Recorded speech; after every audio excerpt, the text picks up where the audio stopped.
di Banda Aceh, memenuhi kebutuhan keluarga dan masyarakat. Beri informasi yang edukatif dan menghibur, hanya Jati FM pilihannya. Dipancarkan dari Jalan Wedana nomor 57 Mibo Banda Aceh. Dipersembahkan bagi Anda yang selalu dinamis, butuh informasi aktual. 103,6 Jati FM, the heart of Banda Aceh. Assalamualaikum warahmatullahi wabarakatuh, rekan Jati. Langsung dari Jalan Wedana nomor 57 Mibo Banda Aceh, kembali di pagi hari ini, di hari Sabtu edisi tanggal 7 Agustus 2021. Ada saya Putri Yos Johana akan menemani Anda di obrolan pagi hari ini ya, selama 1 jam ke depan. Nanti Anda boleh berpartisipasi bersama kami di sini di 0651411036 atau juga bisa di 08116821036. Seperti yang sudah Anda lihat rekan Jati di berbagai media sosial Jati FM ya. Hari ini ada obrolan menarik kita seputar lembaga keuangan syariah dengan tema Mampukah Kanun Lembaga Keuangan Syariah Menjadikan Aceh Hebat ya. Jadi Anda nanti boleh berpartisipasi bersama kami di sini karena saya ditemani oleh dua narasumber saya. Ada Prof. Dr. M. Sabri Abdul Majid, Master of Ekonomi. Assalamualaikum Prof. Sabri.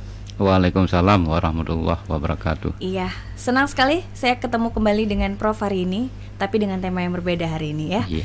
Dan Prof juga saat ini sebagai Ketua Dewan Syariat Aceh, benar? Belum diganti. Dan sebagai dosen di Unsyah Ekonomi ya saat ini. Dan kemudian juga tidak hanya Prof Sabri yang menemani saya rekan Jati, juga ada Dr. Damanhur Abbas LCMA. Assalamualaikum Pak Daman. Waalaikumsalam warahmatullahi wabarakatuh. Iya, saya panggil Pak Damanhur ya, atau Pak Daman aja. Pak Hur juga boleh. Pak Hur ya. Ya Pak Hur saat ini sebagai dosen di Fakultas Ekonomi Universitas Malikus Saleh ya. Ya benar. Dan saat ini dibawa jauh-jauh dari Malikus Saleh, dibawa ke Banda Aceh ke Radio Jati FM. Dan untuk Anda rekan Jati, seperti biasa nanti di akhir acara itu akan mendapatkan giveaway dari Radio Jati FM untuk 2 orang pemenang ya. Jadi nanti Pak Hur dan juga Prof boleh memilih. Nah, kalau kita lihat ya, sebenarnya cita-cita menjadikan Aceh hebat, Aceh Tro, Aceh Careng, Aceh Senia dan sebagainya ini merupakan bagian dari cita-cita atau visi dan misi pemerintahan Aceh.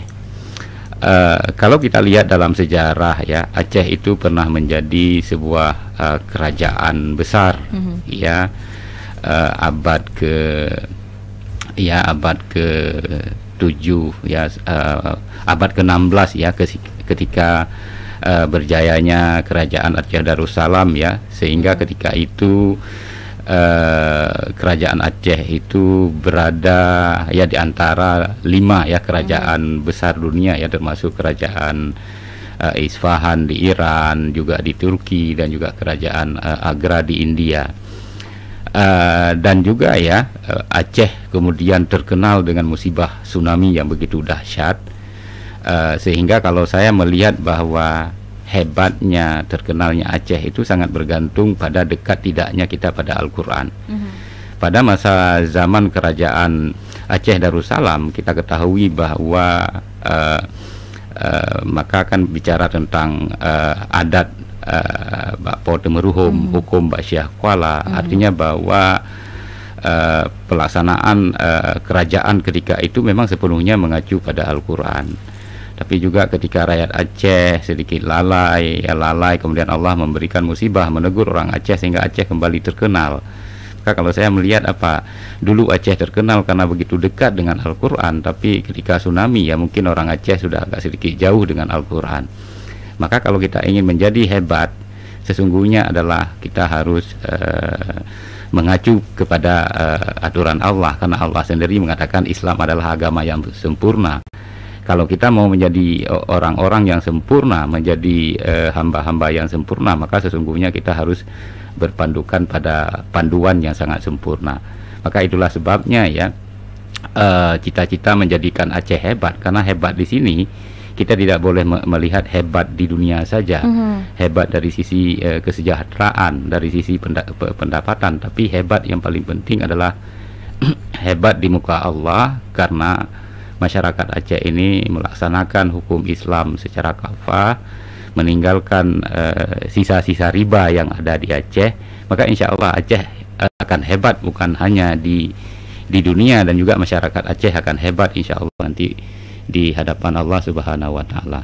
Oke, demikian. Iya, berarti itu versi dari Prof bahwa yang dikatakan Aceh hebat itu bukan berarti secara duniawi saja ya. Tentu ini memikirkan tentang kepentingan akhirat kelak. Baik, Pak Hur, mengenai tema kita hari ini, hebatnya seperti apa yang diharapkan sebenarnya dari kanun ini? Ya, terima kasih. Assalamualaikum warahmatullahi wabarakatuh.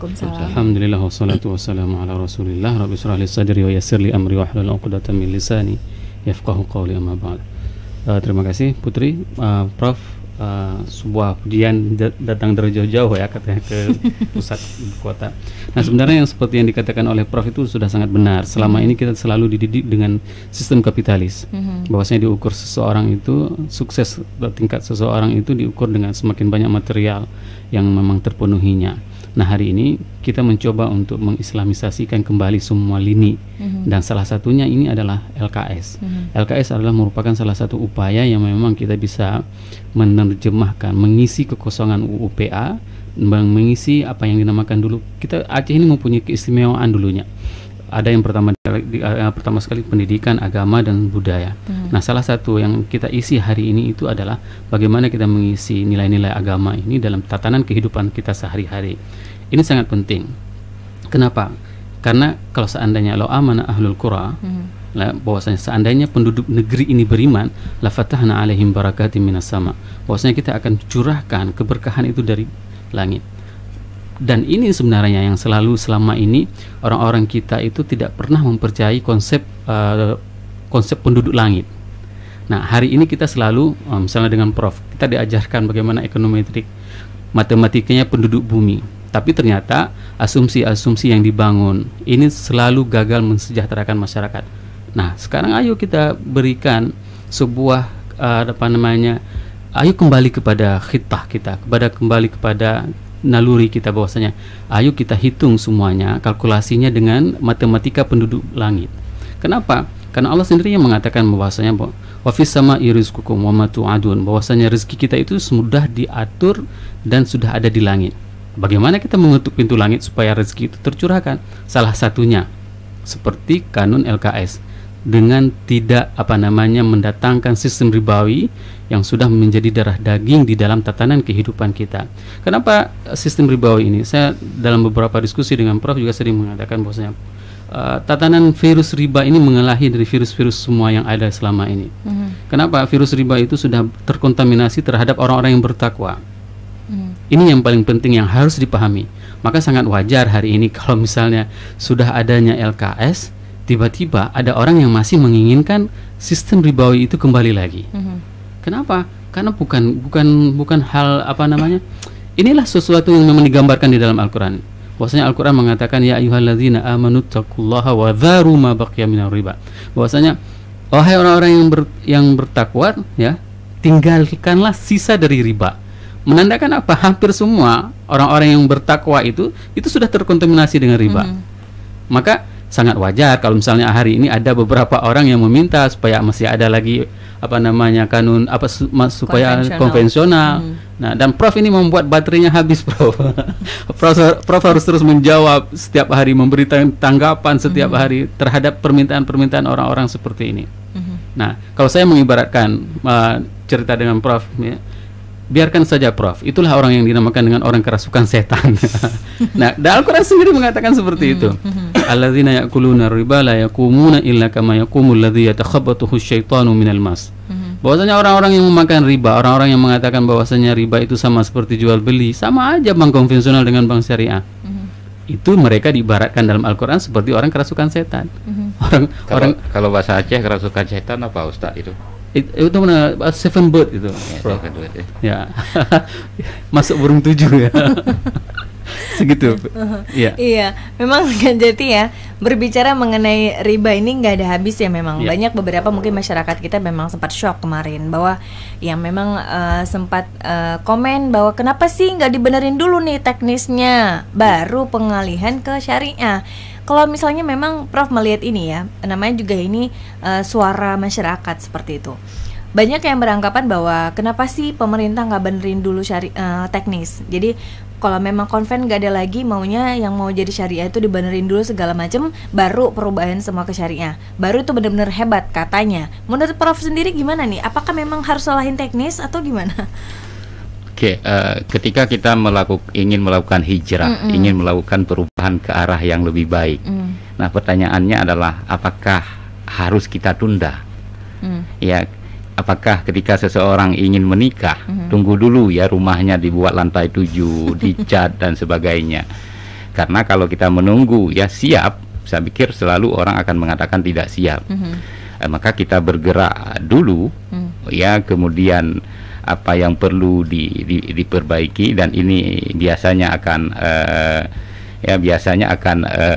bergerak lebih cepat. Dan sebenarnya disinilah momentum ya masyarakat Aceh ketika melakukan hijrah, perubahan ke arah yang lebih baik, meninggalkan riba, ingin melaksanakan ekonomi ya sesuai dengan nilai-nilai syariah.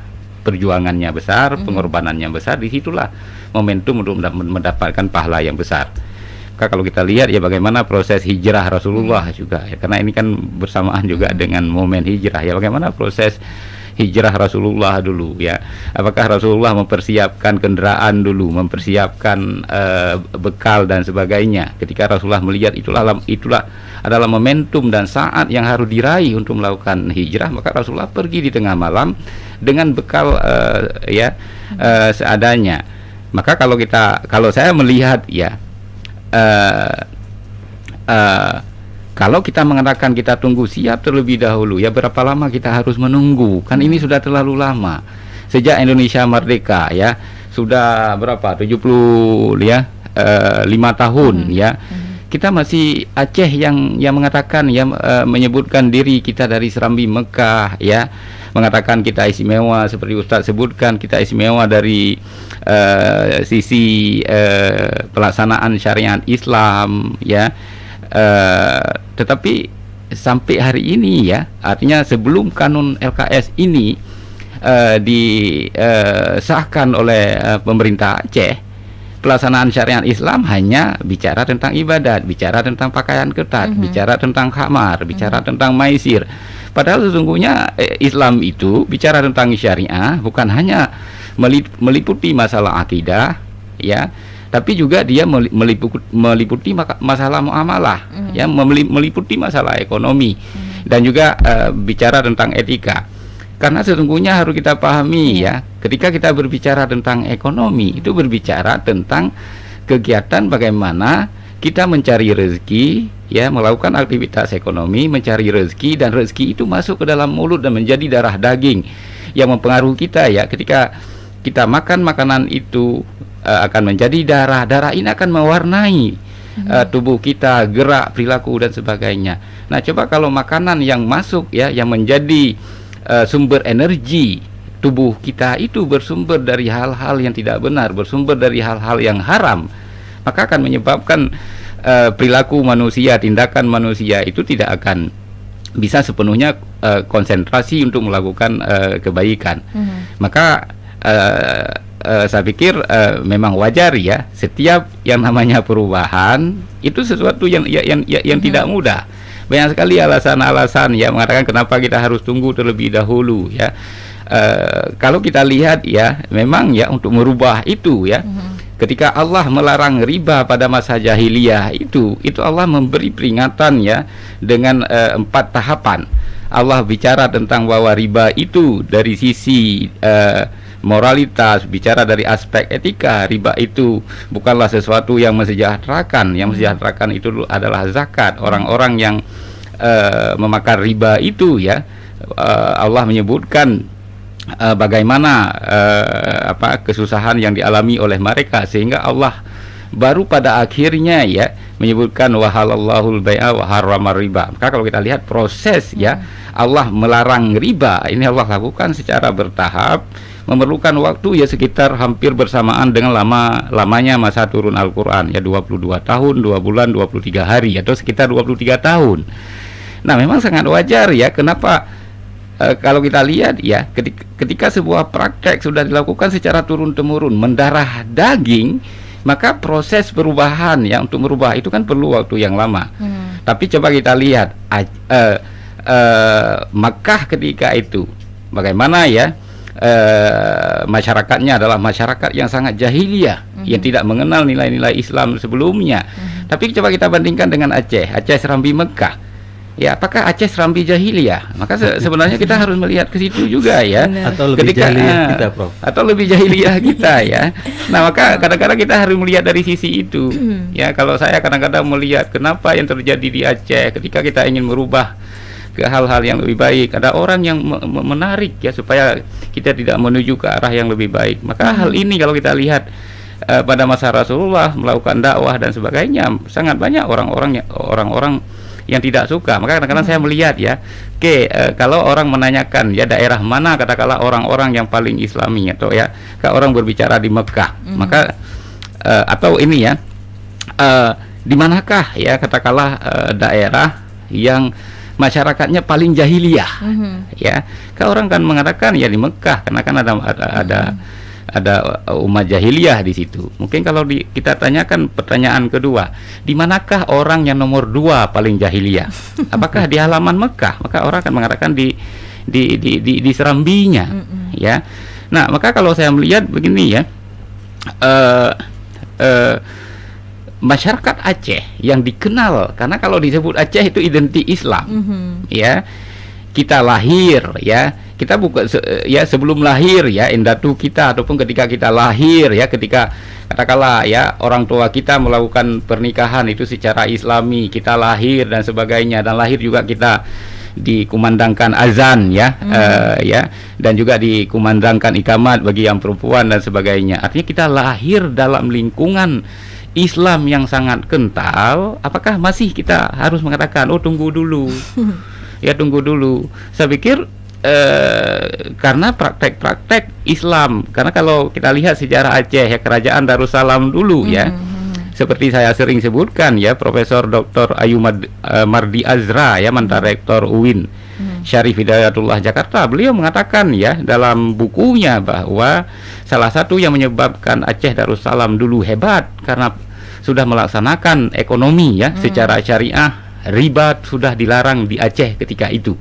Maka kalau kita mengatakan oh kita tunda dulu ya, biarkan riba terus bergelimpangan di Aceh, ya, maka saya pikir ini kita harus salut dengan pemerintah, karena pemerintah dengan menetapkan kanun LKS ini, pemerintah ya sudah melarang ya masyarakat Aceh, atau sudah membebaskan, memerdekakan masyarakat Aceh dari dosa-dosa riba itu sendiri. Sebenarnya perlu ya, idealnya kan masyarakat bertanya ya, karena dalam talk show sebelumnya ada masyarakat yang bertanya, Pak kalau begini ceritanya, karena beliau memahami ya, memahami tentang dahsyatnya dosa riba dan dampak negatif riba terhadap perekonomian, sehingga beliau bertanya, Pak kenapa baru sekarang? Iya. Jangan ditanya kenapa harus ditunda ya. Baik. Okay. Prof, kita angkat telepon dulu. Halo, assalamualaikum. Waalaikumsalam. Iya, dengan siapa di mana? Pak Andre di Penayung. Iya, Pak Andre boleh dikecilin suara radionya nggak? Oke. Baik. Halo? Iya, Pak Andre mau nanya apa nih Pak Andre? Ini Prof dan Pak dan Mahur mau nanya nih, kadang tuh kenapa ya pihak bank kayak kurang sosialisasi tentang prosedur antri. Misalnya kayak orang tua tuh kan sayang tuh harus duduk-duduk dulu, tunggu berdiri, dan habis itu terakhir nomor antriannya lupa yang lewat. Apa ada solusinya Pak? Terima kasih. Baik, terima kasih Pak Andre. Ini mungkin mengenai mekanisme ya. Baik, nanti kita akan jawab. Tapi sebelum kita bahas lebih lanjut lagi, ada yang WhatsApp juga nih, Prof dan juga Pak Hur. di WhatsApp Jati FM. Ada Vida. Pak, gimana kalau misalnya saat ini banknya sudah syariah, tapi ada sistemnya yang konven di dalamnya? Apakah kita bisa pastikan bahwa itu benar-benar syariah atau enggak? Jadi kita harus gimana? Nah, bisa jadi kan covernya syariah, tapi di dalamnya kita belum tahu nih ada transaksi seperti apa. Oke Vida, dan juga tadi ada Pak Andre yang sudah bertanya. Mungkin boleh Pak Hur jawab dulu nih mengenai tadi ya. Karena ini sama-sama dari pertanyaannya dari bank ya. Jadi tentang pelayanannya juga boleh, silakan. Ya, terima kasih. Makasih Pak Andre atas pertanyaannya. Mungkin ini lebih kepada kita mengidentifikasi Prof ya, semua keluhan masyarakat yang hari ini tentang kekurangan bank syariah Indonesia misalnya, yang terjadi kemacetan pelayanan, IT dan semuanya, ini perlu diidentifikasi dan kita juga harus menyampaikan kepada pihak yang berwenang untuk segera diperbaiki. Tapi ini yang tapi jangan salahkan kanunnya. Pelayanan satu pihak dan kanun itu satu sisi yang lain. Jadi jangan di-compare, jangan, istilahnya dalam usul itu qiyas ma'al farik. Di saat kita menganalogikan, itu menganalogikan yang tidak benar. Kalau misalnya kita menganalogikan, kenapa seperti ini? Padahal yang gara-gara kanun nih. ini gara-gara kanun, bukan. Ya, itu analogi yang tidak sesuai. Jadi kita selama ini juga, saya sering di Luxmawai itu mencatat beberapa keluhan dan saya menyampaikan langsung kepada pimpinannya. Dan alhamdulillah responnya sangat bagus. Misalnya kalau dulu misalnya antriannya itu tidak mempunyai tempat kipas angin, misalnya setelah kita saranin dipasanginnya, misalnya seperti itu. Nah, semua saran-saran ini harus kita sampaikan kepada pihak yang berwenang. Yang kedua, saya bukan ingin melangkahi Prof ya, cuman saya ingin menyampaikan bahwasanya semua produk yang dihasilkan, yang di launching di dalam perbankan syariah, institusi keuangan pada umumnya, itu semuanya produk yang memang sudah lulus sertifikasi halalnya. Kenapa? Karena di situ ada Dewan Syariah Nasional. Dewan Syariah Nasional itu adalah mereka yang terdiri dari para alim ulama yang membahas tentang bagaimana produk ini. Kalau seandainya produk itu tidak halal, itu tidak akan dikeluarkan. Nah, itu dia. Jadi jangan pernah ragu tentang produk yang dikeluarkan oleh institusi keuangan syariah. Nah, selain itu, hampir semua perbankan syariah itu mempunyai dewan pengawasnya, ada dewan pengawas syariahnya. Nah, mana tahu misalnya banknya nakal nanti, ya kan, mau buat sesuatu yang memang tidak difatwakan oleh DSN, itu ada dewan pengawasnya. Dewan pengawasnya akan menegur. Nah, kalau tidak ditegur, dewan pengawasnya akan ditegur oleh DSN pusat nanti. Seperti itu Prof ya. Nah, Prof akan ditegur nanti kalau seandainya ada di Aceh ada produk yang memang dijalankan di institusi keuangan itu yang tidak sesuai syariah. Pertama sekali yang akan ditegur Prosabri. Itu dia. Jadi saya sering mengatakan kepada teman-teman masyarakat semuanya, jangan pernah menyamakan antara bank syariah dengan bank konvensional. Beda. Hanya saja sebuah analogi yang memang harus kita pahami bersama. Selama ini 76 tahun kita dilayani dengan bank konvensional dan ini sangat nyaman bagi mereka-mereka yang sudah menikmatinya. Jadi begitu mereka hilang, kenyamanan ini akan hilang. Dan inilah yang membuat reaksinya. Ya, salah satu analogi yang saya sering sampaikan, ada orang yang sudah dipenjara 76 tahun di bawah tanah. 76 tahun dipenjara di bawah tanah. Nah, sekarang hari pertama dia keluar, hari pertama dia keluar dari bawah tanah itu, apakah dia bisa menikmati matahari pagi yang paling indah? Tidak. Bagi dia matahari pagi itu paling susah, paling membuat matanya sakit semuanya. Hal seperti inilah yang terjadi hari ini di Aceh. Setelah 76 tahun kita merdeka, ya kan? Tahun 2018 baru kita dikeluarkan kanun LKS. Jadi ini bagi mereka yang merasa tidak nyaman ya wajar. Karena terlalu lama mereka berada di bawah penjara bawah tanah, sehingga hari ini disuruh menikmati matahari pagi, mentari pagi, bagi mereka tidak indah. Padahal bagi kita itu paling indah suasananya. Saya kira demikian, Bu. Iya. Baik Prof, boleh menambahkan nih Prof, karena nanti takutnya Prof yang ditegur kan. Silakan Prof. Oke, baik. Untuk memastikan bahwa operasional produk-produk ya jasa yang ditawarkan oleh perbankan syariah ini benar-benar sesuai dengan syariah. Memang ini diawasi ya di berbagai level.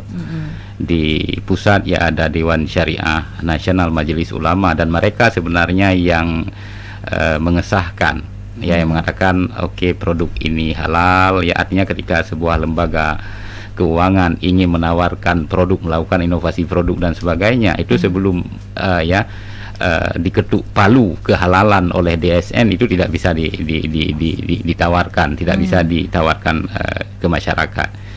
Kemudian ya dengan hadirnya kanun ini, semua lembaga keuangan di Aceh harus berbasis syariah, maka juga di Aceh dibentuk ya Dewan Syariah Aceh yang sesungguhnya ini merupakan perpanjangan tangan dari Dewan Syariah Nasional Majelis Ulama di Indonesia. Artinya pada level Aceh itu dibentuk ya Dewan Penasehat Dewan Syariah Aceh. Kemudian nanti juga di kabupaten kota ya ini diharapkan tahun depan semuanya akan terbentuk Dewan Syariah Kabupaten. Ya, ini yang bertanggung jawab untuk memastikan ya kesyariahan semua lembaga keuangan syariah yang ada di kabupaten. Kemudian juga pada level yang paling kecil ya di lembaga keuangan syariah sendiri. Nah, itu wajib mereka ya memiliki Dewan Penasehat Syariah. Nah, Dewan Penasehat Syariah yang dimiliki oleh lembaga ini bukan main-main. Ya, artinya mereka harus lulus uji sertifikasi kompetensi ya oleh institut ya Majelis Ulama Indonesia. Ya, ini artinya ya mereka diuji ya itu bukan hanya dalam bentuk ujian tulisan tapi juga wawancara itu akan digali. Artinya bahwa kalau kita berbicara mereka adalah pemegang sertifikasi kompetensi. Artinya mereka memiliki pemahaman yang baik tentang itu.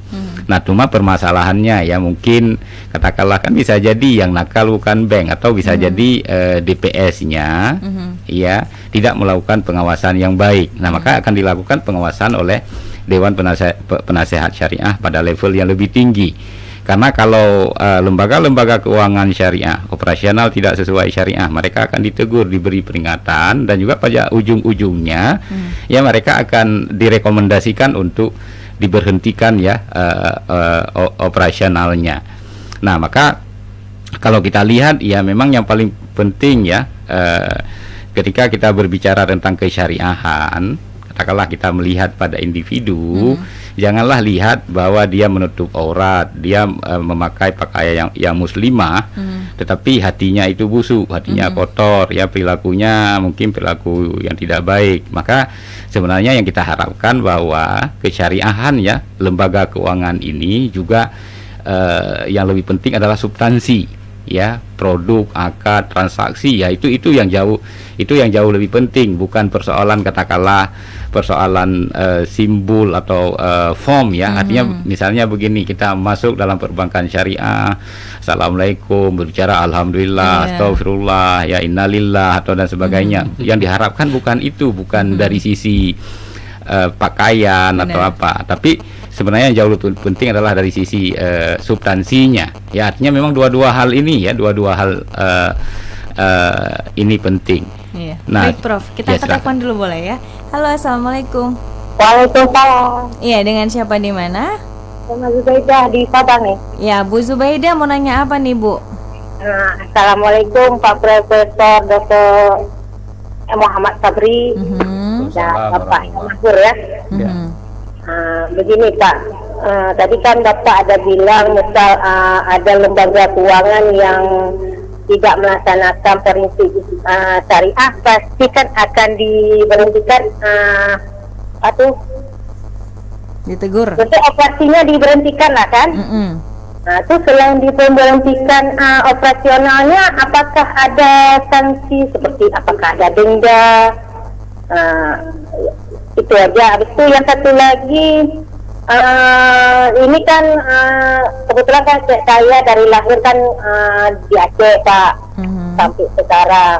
Alhamdulillah saya sampai sekarang nggak ada yang namanya pinjam uang di bank ataupun apalah namanya gitu kan. Menabung tuh saya nggak pernah Pak. Di bank. Nah, itu apakah bagi kami masyarakat Aceh yang berdomisili di Aceh yang tidak berhubungan dengan lembaga keuangan, apakah itu bank atau lainnya, itu ada untung atau ruginya Pak? Baik. Nah, itu aja pertanyaan dari saya. Assalamualaikum warahmatullahi wabarakatuh. Waalaikumsalam Ibu Zubaidah, terima kasih. Iya. Ini mengenai sanksi ya. Memang kan kayak kita bilang kemarin ya Prof, bahwa lembaga keuangan kan bukan hanya perbankan ya, banyak yang di belakang-belakang itu. Boleh Prof disambung sekalian dengan tadi Prof, silakan. Oke, baik ya. Maka ketika bank-bank yang ada di Aceh ya dengan berlakunya kanun ya, seperti sebelumnya ada BRI konvensional, BNI konvensional, Mandiri konvensional, kan kemudian mereka hijrah, berubah. Maka kalau dengan kata lain, kalau dia seorang individu ketika dia hijrah, sebenarnya dia adalah mengucapkan 2 kalimat syahadat ketika itu. Dia memeluk Islam.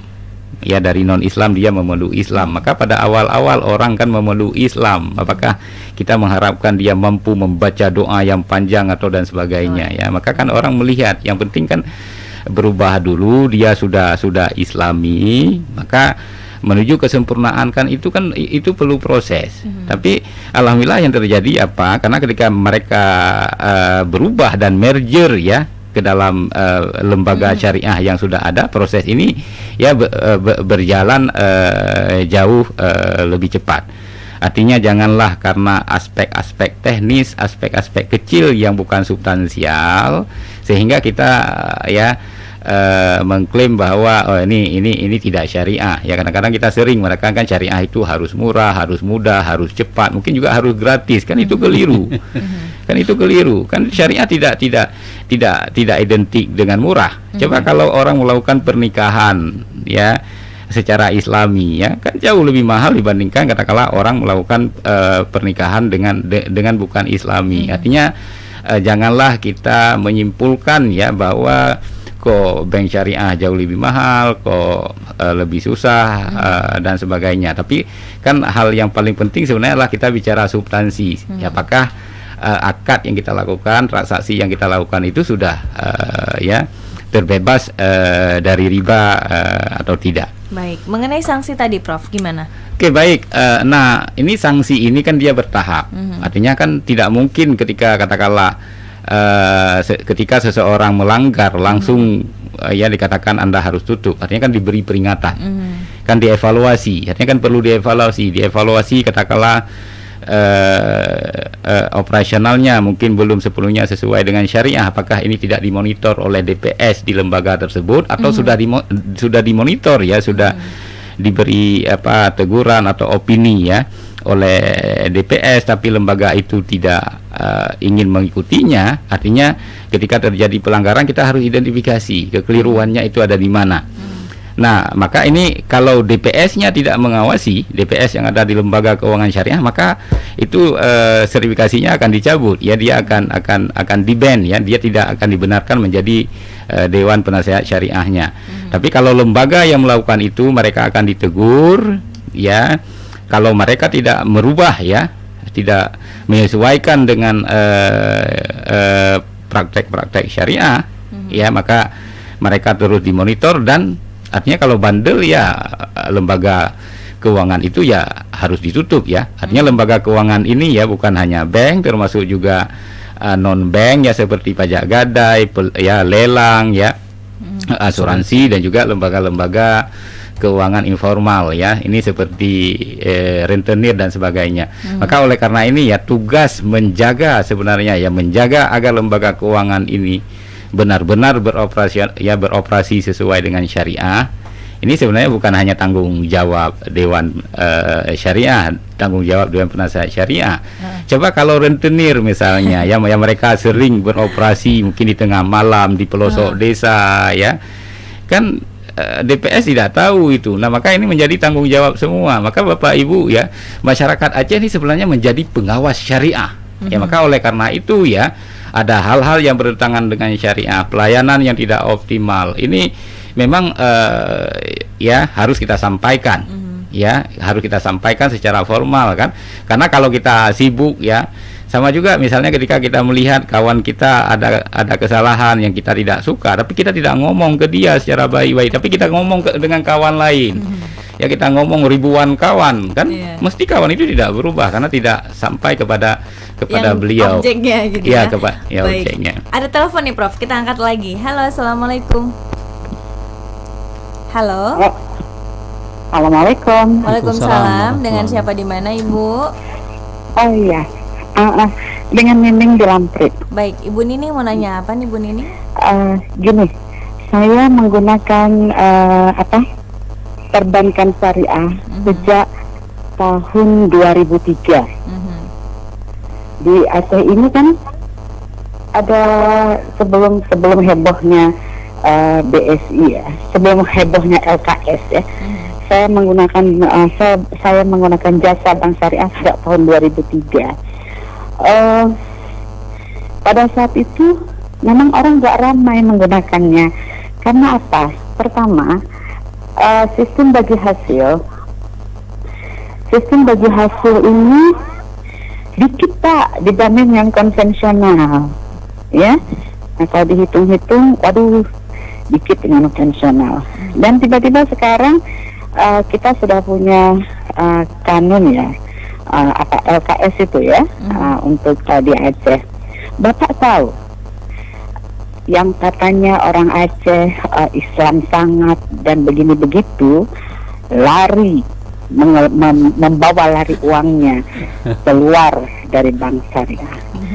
Bayangkan itu yang terjadi di kita. Terus iya, terus lagi sehingga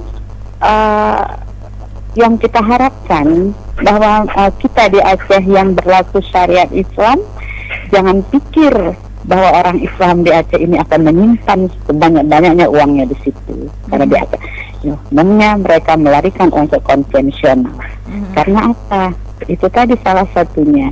Terus juga pelayanan yang sifatnya ketika kita mau menggunakan keluar dari kita di Aceh ini masih susah Pak menggunakan BSI yang ada di kita.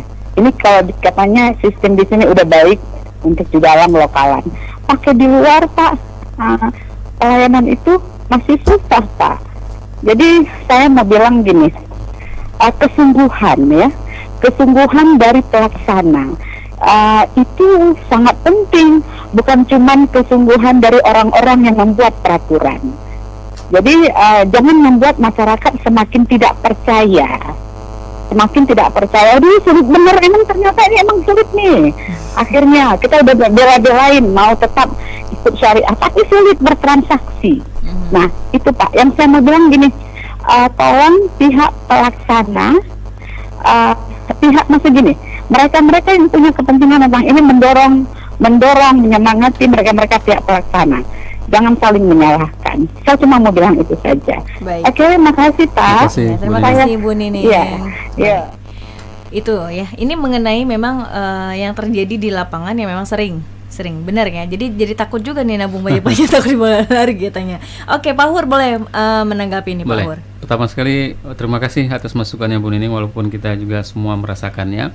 Tapi saya ingin bercerita tentang pengalaman saya. 2019 saya Prof dapat scholarship ke Durham University. Saya menggunakan salah satu perbankan konvensional. Dan ternyata bank konvensional tersebut sangat-sangat susah. Penggunaannya di Inggris, khususnya di UK. Tidak semua ATM di sana kita bisa menggunakannya. Di reject, kecuali memang dalam bentuk bank-bank besarnya. Nah, dan saya alhamdulillah waktu itu ada salah satu bank syariah yang saya miliki, dan itu sangat membantu. Ternyata apa? Bank syariah ini juga go internasional loh. Nah, tanda kutip ya, bukan yang istilahnya yang baru-baru ini, tapi ada bank syariah yang memang go internasional. Kita tidak mau iklan di sini nanti. Nanti aja Pak Hur kita tanya lagi. Transaksi yang saya lakukan itu misalnya di atas 500 pound itu bisa langsung sekali gesek, bahkan 1000 pound itu bisa sekali gesek dengan kartu bank syariah tersebut. Saya bilang ini luar biasa ini. Kalau dengan kartu konvensional saya itu harus gesek 4 kali untuk transaksi 1000 pound misalnya seperti itu. Nah saya bilang ini berkah syariah ini. Saya bilang. Nah ternyata tidak semua syariah itu memang kuno, ketinggalan zaman. Tidak. Benar. Kita tinggal memilih yang mana yang syariahnya, yang memang bisa kita gunakan di luar negeri. Nah ini sangat penting. Nah untuk bank, katakanlah misalnya selama ini kan yang dikomplain oleh masyarakat kan BSI-nya. Iya. Nah ada beberapa hal memang, misalnya seperti kemarin sewaktu saya mau submit paper ke Roma, itu memang tidak ada listing banknya. Nah ini yang memang perlu harus dikejar seperti Bu Nini katakan tadi, bahwasanya kesungguhan para pelaksana untuk melakukan beberapa upaya, misalnya listing bank yang mana saja yang di luar negeri itu yang memang bisa transfer langsung. Karena ini masih kekurangan sampai dengan hari ini.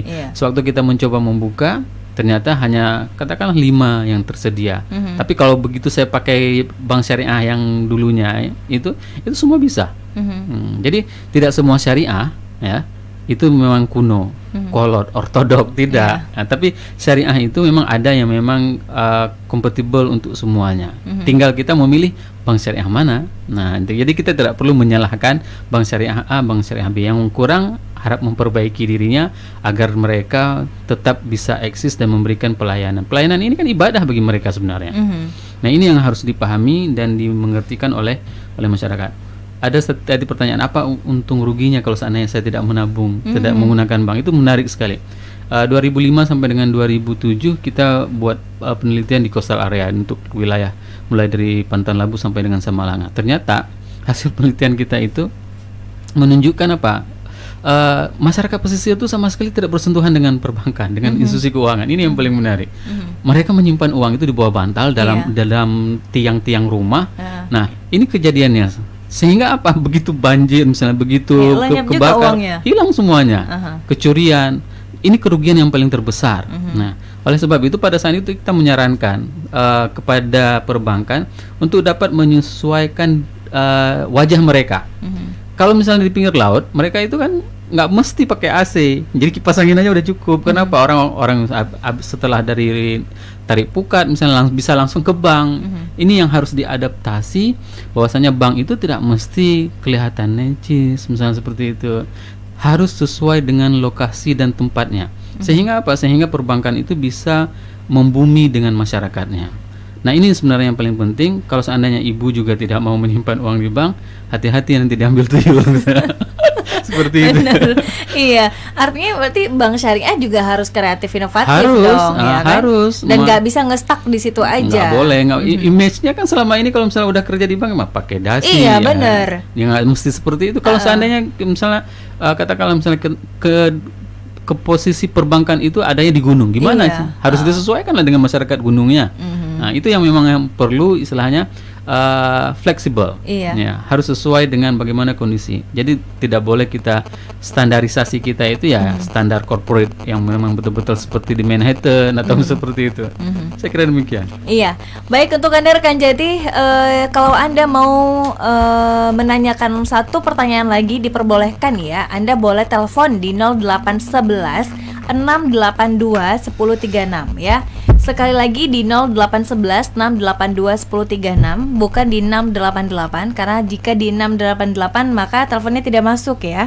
Di 682 1036.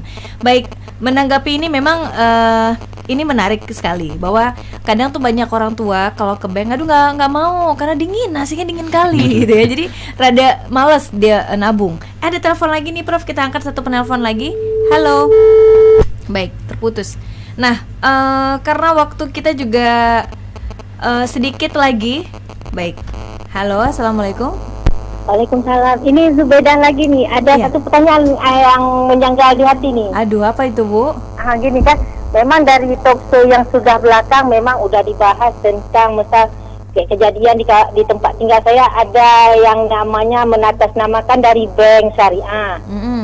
Tapi kan udah dibahas sama narasumbernya, itu bisa melapor kami kan. Ini malahan yang bingungkan saya gini, yang dilapornya di tempat tinggal saya ini ada kayak rentenir. Tapi mereka nggak gimana ya, nggak menawarkan, malahan kami yang datang. Soalnya kan kalau keperluan mendadak kami langsung bisa menjumpain mereka, uangnya cair terus. Bahasa kita ke bank kan banyak ribet lagi lah, banyak cengkoneknya kita bilang kan. Jadi ini yang kata bilang siapa yang salah nih? Apakah salah kami? Apa salah mereka? Nah, itu yang mau saya tanyakan. Makasih banyak ya. Waalaikumsalam. Bener ya. Jadi karena butuh dana ya.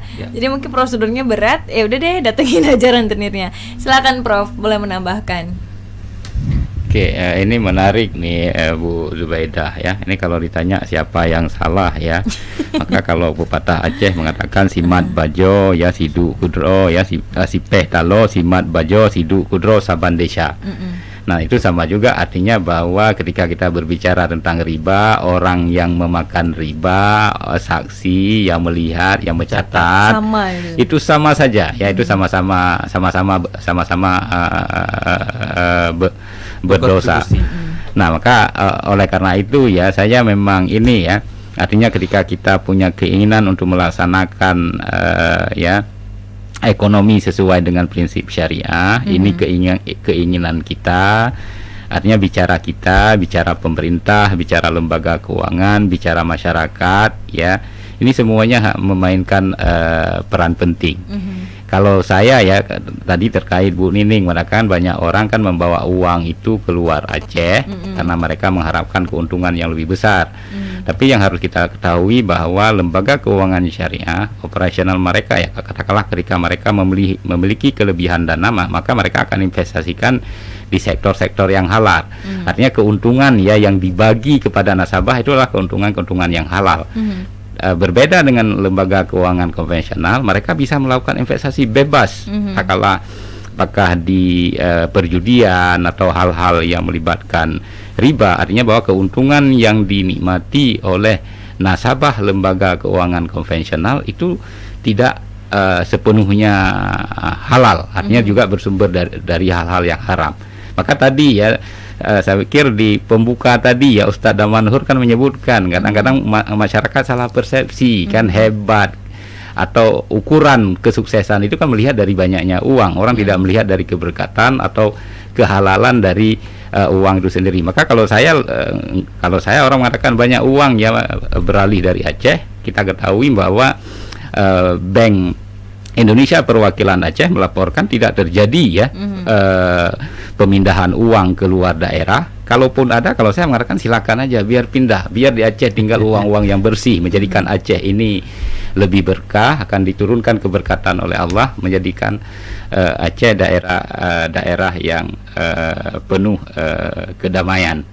Nah maka saya sangat sepakat dengan Bu Nining tadi ya, artinya mungkin agak berbeda pengalaman Ibu mungkin sebelum ketika awal-awal menjadi nasabah lembaga keuangan syariah, karena ketika itu kan lembaga keuangan syariah, bank syariah kan masih kecil ya Pak. Bank yang pertama kan bank muamalah ya kan, kita lihat juga bank BRI syariah sebelumnya kan kecil.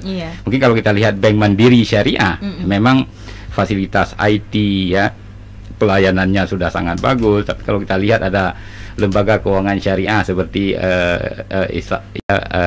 Maybank ya, Islamic Maybank ya, lembaga perbankan luar negeri yang hadir di Indonesia, sebenarnya mereka memiliki fasilitas IT yang sangat luar biasa. Maka saya sangat yakin ya sebenarnya penggabungan 3 bank syariah milik pemerintah ya, BRI syariah, BNI syariah ya, Bank Syariah Mandiri ya, bergabung menjadi BSI, ini menjadi kekuatan baru ya. Maka kalau kita lihat ya fasilitas IT ya digabung dari 3 lembaga keuangan syariah yang ada, maka ke depan saya sangat yakin ya, karena ketika 3 bank ini bergabung, maka dia akan masuk ke dalam bank ranking atau kategori buku 3 ya, selevel dengan perbankan konvensional lainnya, sehingga mereka memiliki kekuatan untuk bersaing, memberi pelayanan yang lebih baik ya, memiliki modal yang lebih besar ya, dan juga mereka akan bisa ya, saya pikir dari dulu ya Ustadz mengatakan sudah go internasional, maka yang kita harapkan juga ini ya seperti itu ya, perbankan syariah Indonesia ini akan menjadi perbankan top ya, perbankan Islam top level dunia. Cuma ini kan di awal-awal ya. Cuma saya pikir wajar orang melihat ini ya, larinya ke kanun, ya ini kanun yang nggak benar, padahal yang terjadi apa di depan mata kita kan merger. Sebenarnya merger ini ya yang menyebabkan pelayanan ini agak sedikit terganggu karena kan perlu penggabungan. Menggabung itu kan tidak mudah. Menggabungkan uang yang ada di Gaba, menggabungkan sumber daya, menggabungkan IT ya, transaksi, pelayanan dan sebagainya. Ini adalah PR besar ya yang sedang mereka lakukan. Maka kadang-kadang ketika kita lihat pelayanan tidak optimal ya, mungkin orang bank juga kan sedang ini ya. Artinya mereka sedang terkuras tenaga dan energi serta pikirannya. Ya, kalau kita lihat ya di janji-janji mereka, artinya mereka mengatakan insya Allah ya pelayanan ini akan kembali normal, akan berjalan lebih baik ya pada bulan 9 ya, pada bulan September. Dan memang kita akan ini ya, maka kita sangat mengharapkan ya ketika kita tidak puas dengan lembaga keuangan syariah, kita harus sampaikan. Ya, kita akan sampaikan, dan itu sebenarnya yang diharapkan oleh bank syariah. Dan kita sangat ada perubahan terus. Dan kita sangat mengharapkan begini ya. Saya pikir bank syariah perlu mengikuti Jati ya, Jati betul nih, Jati FM. Artinya masyarakat atau nasabah yang komplain dan komplainnya itu benar dan ini akan membantu ya lembaga keuangan syariah menjadi lebih baik, itu harus diberi hadiah umrah haji. Ya, atau hadiah umrah atau naik haji. Ya. Baik. Nah, ini memang beberapa dari tanggapan respon pendengar bahwa ini adalah diharapkan ada masukan seperti itu ya. Rekan Jati, karena waktu kita sangat terbatas sekali ya, hanya beberapa menit lagi, tapi saya perlu ke ada telepon. Oke, kita angkat satu saja telepon sekalian nanti kita closing. Halo, assalamualaikum. Halo. Halo. Iya, dengan siapa di mana? Dengan Rama nih, Kak Putri nih kan? Iya, Rama. Iya. Ya, oke, Rama mau nanya apa? Mau nanya kayak gini kan, di kampung Rama kan ada masuk apa tuh ke orang-orang pinjam uang kayak gitu. Apa udah termasuk lembaga ke apa tuh? Lembaga keuangan syariah. LKS, karena kan Rama termasuk Rama juga, ada Rama ambil di apa tuh Mekar ya. Karena kan kalau misalnya kita ambil 3 juta Kak, kita bayar per minggu 75.000. Itu 50 minggu Kak harus kita bayar. Apa udah termasuk dalam apa LKS? Baik. Itu aja Kak ya. Iya, terima kasih Rama. Iya Kak, assalamualaikum. Waalaikumsalam. Iya. Boleh Prof menanggapi atau Pak Kur? Mungkin Pak Hur tahu tentang ini? Boleh. Baik, ada beberapa lembaga keuangan yang memang beroperasi di masyarakat, khususnya mereka memasuki pasar-pasar dan sepertinya hampir setiap daerah mereka mempunyai cabang. Iya. Dan ini paling membahayakan karena apa? Karena ini akan menjadi salah satu pengawasan dari tugas besar nih Prof sebagai Dewan Pengawas Syariah di Aceh bertanggung jawab ini untuk hal-hal seperti ini. Kita ada beberapa keluhan dari masyarakat di Luxembourg yang lembaga yang disebutkan tadi itu juga beroperasi sangat luar biasa dan mereka memperkerjakan perempuan-perempuan. Iya. Ya, ini yang paling istilahnya motivasinya bagus, misalnya seperti rekrutmennya bagus, tapi kerjaannya yang tidak baik. Ya, contohnya sistem pembungaan seperti itu, ngambil uang, berikan uang, nanti pulanginnya nanti sekian. Dan nama mereka sudah besar padahal. Benar, nama mereka sudah besar, tapi yang paling terpenting ini kan hasil penelitian kita di lapangan. Orang yang diberikan biaya itu bukan untuk kebutuhan perekonomian, itu yang paling terpenting, yang harus kita garis bawahi. Bahwasanya hampir semua pembiayaan mereka itu adalah untuk konsumtif.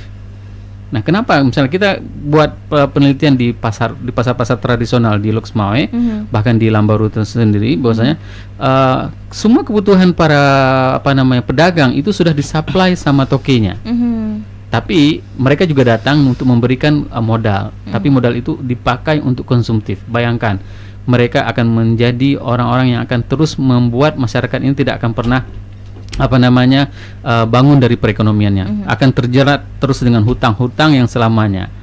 Ini sebenarnya yang menjadi peluang seperti yang dikatakan oleh Prof tadi, bahwasanya sebenarnya ini bukan hanya BSI yang istilahnya, ini adalah tugas semuanya. Katakanlah bank yang berplatform merah di Aceh itu seperti Bank Aceh, ini menjadi tugas utama juga dalam hal pelayanan, peningkatan kapasitasnya dari bank biasa menjadi mungkin bank devisa, Prof. Ini menjadi salah satu harapan dan harapan masyarakat Aceh. Nah, kalau seandainya ini tidak istilahnya dimasuki oleh ranah perbankan yang mempunyai hampir cabangnya semua daerah, maka ini akan digerogoti oleh institusi-institusi yang liar seperti ini. Dan bagusnya di beberapa kampung yang ada di Aceh, mereka itu sudah membuat aturan lentenir masuk kemari kam gorok misalnya seperti itu. Jangan pernah ada yang masuk. Kenapa? Karena ini memang membuat keributan di rumah tangga. Nah, misalnya seorang ibu tiba-tiba lagi duduk-duduk ngerumpi gitu, datang mereka ngasih bantuan. Suaminya pulang-pulang udah ada tagihan. Ini menjadi permasalahan terhadap konflik dalam rumah tangga juga. Maka semua tugas kita masyarakat Aceh, jika ada institusi yang mengatasnamakan seperti ini, yang memberikan pembiayaan secara ribawi, maka laporkanlah. Baik. Laporkan, nanti kita akan istilahnya menyampaikan kepada Dewan Pengawas Syariah, nanti akan diproses mudah-mudahan dalam waktu yang tepat. Baik. Terima kasih waktunya Prof dan juga Pak Hur di pagi hari ini. Sama-sama, Bu. Gak kerasa sudah 1 jam lebih kita berbicara tentang kandung lembaga keuangan syariah ini. Tentu harapannya adalah banyak beberapa bank-bank syariah yang mungkin saat ini belum bisa secara apik ya di dalam sistemnya. Semoga terus diperbaiki lebih baik ke depannya, karena September ya Prof, diharapkan itu sudah stabil ya. Itu BSI ya. BSI ya. Oke. Baik, terima kasih untuk Anda rekan jadi yang sudah konsen bersama kami di sini, dan banyak harapan-harapan yang kita harapkan tentunya 36. Terima kasih Prof untuk waktunya, dan juga Pak Hur. Kita akan ketemu di lain kesempatan. Semoga kanun ini untuk menjadikan Aceh lebih hebat dan lebih baik ke depannya.